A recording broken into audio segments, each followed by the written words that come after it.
Indian national and brought up by అక్కడ trained by ISI. చెప్పండి ఇప్పుడు మీ సమాధానం. వాసు గారు, ముందు మీకు ప్రేక్షకులకి ప్యానెల్లో ఉన్న మిత్రులకు కూడా నమస్తే. వాసు గారు, నిన్న జరిగినటువంటి సంఘటన ఇప్పటికీ కూడా మేము జీర్ణించుకోలేకపోతున్నాం.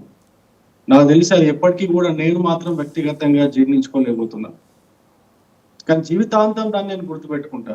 ఇది ఒక్క సంఘటన కాదు, ఇట్లాంటి ఎన్నో సంఘటనలు జరిగినాయి. అవన్నీ కూడా నా మధ్యలో ఎప్పటికీ కూడా తిరుగుతూనే ఉంటాయి. అట్లా ఉగ్రవాదానికి మతం లేదు, కానీ ఉగ్రవాదులందరూ కూడా అదే మతం నుంచి వస్తారన్నది ఎంత నిజమో, ఆ ఉగ్రవాదులందరూ కూడా చంపేది దేశంలో హిందువులనే చంపుతారనేది మాత్రం అది కూడా 100% నిజం. నేను దీనికి చాలా ఉదాహరణ కూడా చెప్పగలుగుతాను. నిన్న జరిగినటువంటి కాల్పులు కావచ్చు, నిన్న చనిపోయినటువంటి వాళ్ళు కావచ్చు. కల్మాలు చదవండి, కల్మాలు చదవకపోతే చంపేశారు, ముస్లిం కదా నిర్ధారించుకొని చంపేశారు. అదేవిధంగా అక్కడ పోయిన తర్వాత వాళ్ళు ఐడెంటిటీ కార్డులు అడిగి ఐడెంటిటీ కార్డులు తీసుకొని చెక్ చేసి మరి బుల్లెట్ కొట్టి చంపేశారు. దాని తర్వాత ఇది ఒక సంఘటనే కాదు, నిన్న మొన్న జరిగినటువంటి మీరు బెంగాల్లో కూడా, పశ్చిమ బెంగాల్లో కూడా చూడండి, వక్ఫ్ చట్టం రద్దు పేరుతో నిరసనలు తెలియజేయడానికి వెళ్ళి హిందువుల ఇళ్లను కొల్లగొట్టి, హిందువులను చంపి, హిందువుల ఆస్తులను దోచుకొని, హిందువులను అక్కడి నుంచి పలాయనం చేసేటట్టుగా చేసి ఆ భారతదేశంలో జరుగుతున్న విషయాలు చెప్తున్నా నేను.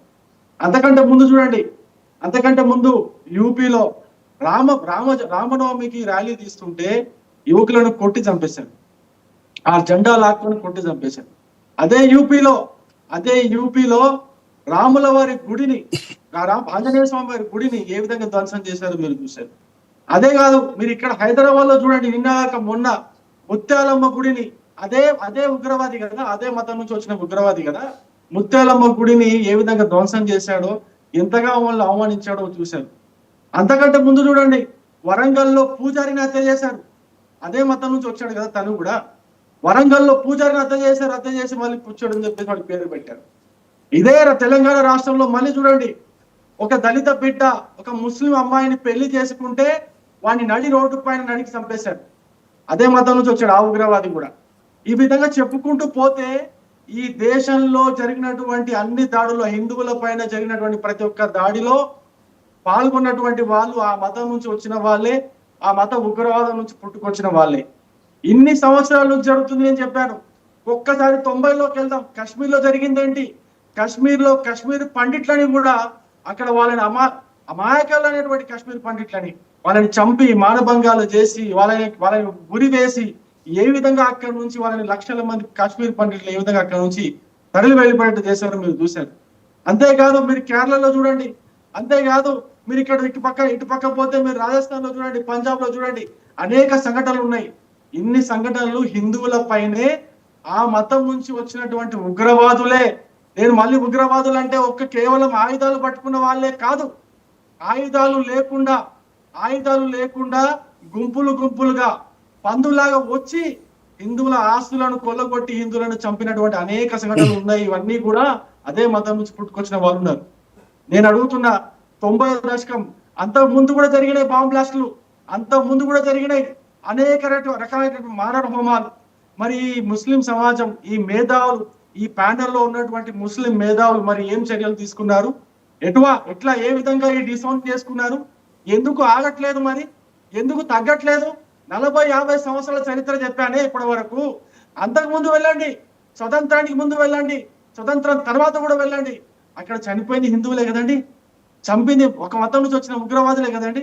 మరి ఇన్ని దశాబ్దాలు పడుతుందా మిమ్మల్ని మీరు సంస్కరించుకోవడానికి, మిమ్మల్ని మీరు కరెక్ట్ చేసుకోవడానికి ఇన్ని దశాబ్దాలు పడుతుందా?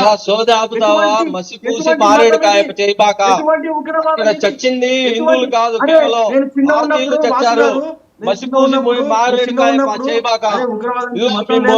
గోడి మీడియా ఏ విధంగా ప్రజలను విభజిస్తుందో బషీర్ గారు ఆయన మాట్లాడండి. మీరు మాట్లాడినప్పుడు ఆయన మాట్లాడలేదు కదా, మీరు ఆగండి. మీరు బోల్డ్ అని చెప్పారండి. You have no answer when they have links with Hyderabad, Dabirpura and 2-3 కాలనీలు, సంతోష్ నగర్ కాలనీ, కిషన్ బాగ్. మీకు సౌండ్ లేదు అది చెప్తే. ఎక్కడ మీ ఓవైసీ ఏం మాట్లాడుతున్నాడు? ఏం మాట్లాడతాడు ఇప్పుడు మీ ఓవైసీ? మా ఓవైసీకి మాకు సంబంధం లేదు. నిజమైన హిందూ సోదరులకు, తీవ్రవాదులైన ఆర్ఎస్ఎస్ వాళ్ళకి సంబంధం లేదు, బీజేపీ కూడా సంబంధం లేదు. ఇప్పుడు నిందితులు ఎవరైనా చట్ట ప్రకారం శిక్షించండి, వాళ్ళ